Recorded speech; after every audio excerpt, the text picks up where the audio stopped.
I'm going to get 100 people to brew a commander deck. Each person will choose one card, and I'll add that card to the deck.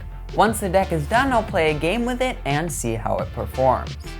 First, I needed a commander, so I reached out to the nitpicking nerds and they chose Glissa the Trader. Then I reached out to my community.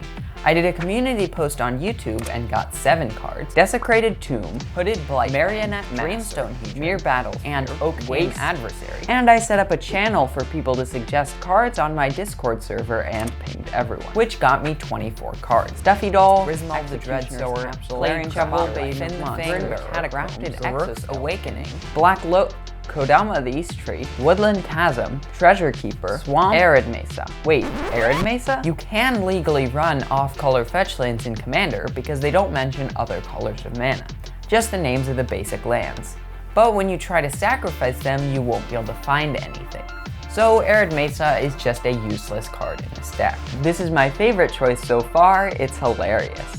That was Dave's first and only message on my server, and they will be remembered forever for it. Navinural's Disc, Dark Moss Bridge, Black Mark, Lotus Pepper. The card I picked is Ghastly Conscription. So I added Time Sifter to the deck. And finally, Overgrown Tomb. And I went on Tory of the Vast's live stream and got 3 cards. Spore Frog, Sir Conrad, and which one? Hungry Lynx. Okay. But I was only 1/3 of the way there. I needed a lot more. But I had a plan. I'm in about 50 Magic-related Discord servers. What if I just wrote a message and copy-pasted it into every single Discord I'm in?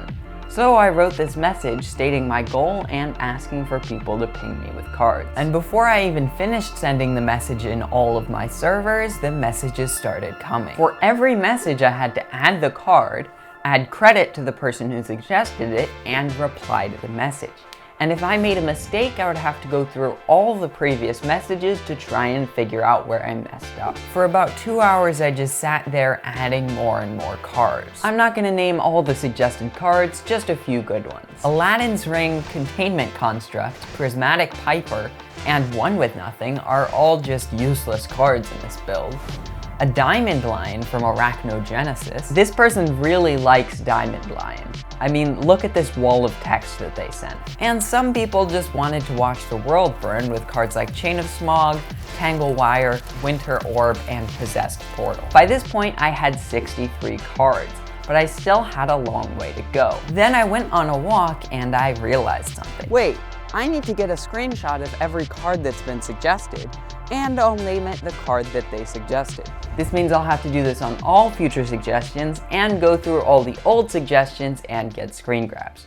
But there was good news too.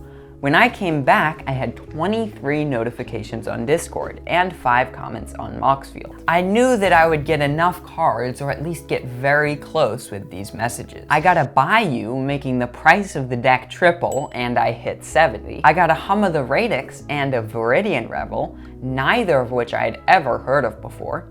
I hit 80, 90, and someone suggested a Mech Titan core. You need it and 4 other artifact creatures or vehicles on the field to activate the ability.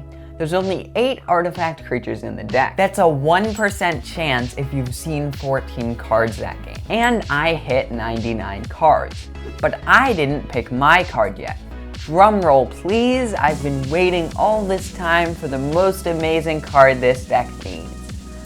I'm picking a Swamp. This deck needs more lands. But there were still more suggestions. I decided to just put the extra suggestions in the considering board. I should have had every card in the deck added and every person credited, but there was a problem. I had only credited 99 people and there were 100 cards.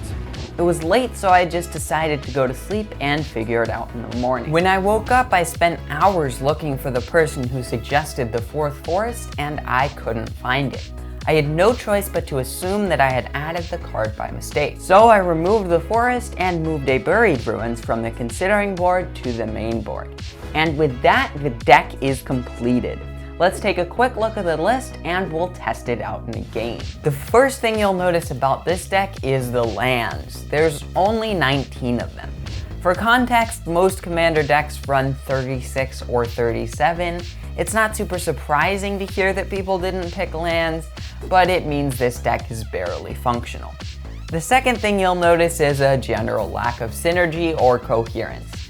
There are some cards in this deck which work together, but there's a lot that just aren't relevant or even counterproductive. There's 10 cards in the considering board, meaning 110 people helped me make this list. Now it's time to test the deck. I found a 3-player pod with Dozer and Lord of this server. Lord was playing Zephyrus and Dozer was playing Essex. I mulliganed away my first hand, but I got super lucky with my second. It had 3 lands and a Wayfarer's Bauble. Considering this deck only has 19 lands, that's incredibly lucky, so I kept it. I started off by just trying to get some mana and Glissa out. And on turn 4, I had 4 lands, Glissa, and a Solemn Simulacrum. Dozer had Essex and some creatures, and Lord had Zephyrus and a few other useful permanents out. Then I played Silent Greystone, a card that reads, cards in graveyards can't be the targets of spells or abilities. 4 tap, exile Silent Gravestone and all cards from all graveyards.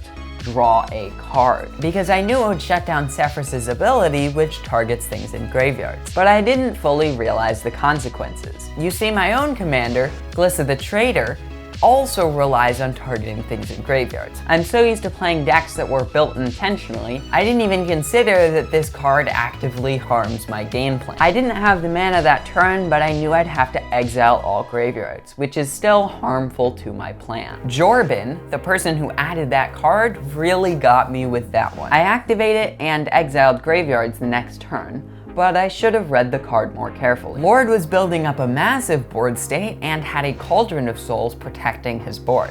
I had to activate a Navinural's Disc and play a Damnation in the same turn to get rid of everything. Which did work, but Lord got tons of death triggers. It killed everyone's stuff, so me and Dozer lost our stuff as well.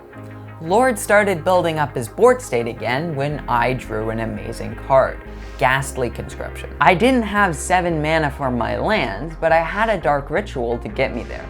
So I exiled Lord's 12 creatures and got 12 tutus. It certainly helped and I was able to get some damage through, but Lord had bigger creatures and my number of tutus slowly diminished. At some point, I wasn't able to get enough damage through with my creatures for it to matter, so I used them all for mana with Culling Ritual. I played a Minesweeper and I knew I could win the game with it if I activated at the right time. So I left it on the board hoping I could use it later. And I played a Platinum Angel so I could try and stay alive. Okay, I'll play Oversimplify. These are all creatures. Each player creates a 0/0 green and blue fractal and puts a number of +1/+1 creatures on it equal to the total power of creatures it controls. Dozer replayed Essex for 10 mana, and before his next turn it was dead again. Dozer never got a turn with Essex out, and it now costed 12 mana. He conceded a few turns later, realizing that he wouldn't be able to get a turn with Essex out. At this point I just had an 8/8 that wasn't likely to stick around long. I hoped to draw into something useful, but Lord got rid of more of my permanents until he drew a combo and won.